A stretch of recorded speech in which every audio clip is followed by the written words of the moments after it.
Assalamu alaikum, everyone. I wanted to talk right now a little bit about some of these headlines I'm seeing on magazines. So I heard about the Muslim woman who is a hijabi, and she got featured on a running magazine, and she was like the first hijabi Muslim to be featured on a running magazine. And then there was Miss Noor Taguri, which some of you all know as the woman who is aspiring to be the first hijabi Muslim woman journalist in America, who was featured in Playboy magazine. And I just got to thinking that I don't understand why being a hijabi is it that if somehow lays ground for people to have a conversation about you and your personal relationship with God, and it somehow invites people to have their commentary on who you are and what you believe and what you stand for.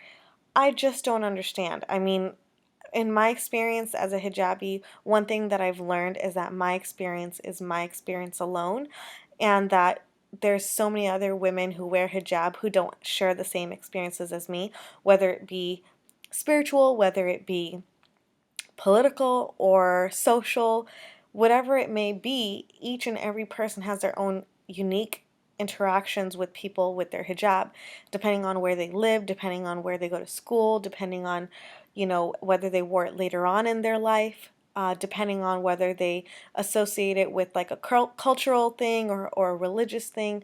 I mean, there's so many iterations of what a hijab could mean to a woman, and to kind of start commenting on Noor Taguri's Playboy post for me is like, it's kind of like, yeah, I understand where you're coming from. I understand that she, posted something that wasn't on, that was basically the epitome of anti-feminism and anti-Islam, well, while we're at it. Um, but, I still think at the end of the day, it's nobody's business to be commenting on someone else's hijab, much less a male. Now, don't get me started when guys think that it's okay to talk about who's a hijabi and who's not, and what a hijabi should be, what she should look like, what she should wear, what she should be doing, what she shouldn't be doing, what she should be saying, what she shouldn't be saying, who should she become, who she shouldn't become. Oh my gosh, the policing just never ends. It never ends. And you know what? Us women, Muslim women, have not been very different to each other.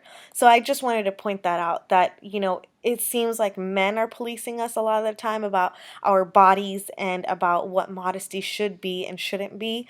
But I think as women, we're doing the same thing to each other, and it is just as toxic.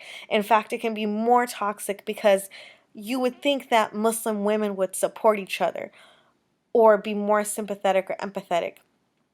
I don't know. I mean, I definitely don't agree with what Miss Noor Taguri did, but that doesn't mean that I know everything that surrounded her decision-making process. It doesn't mean that I have, I can say whatever I want about her or talk, smack about her behind her back. I mean, at the end of the day, if she was standing here right in front of my face, would I say the same things to her as I would say in my living room with one of my friends? No.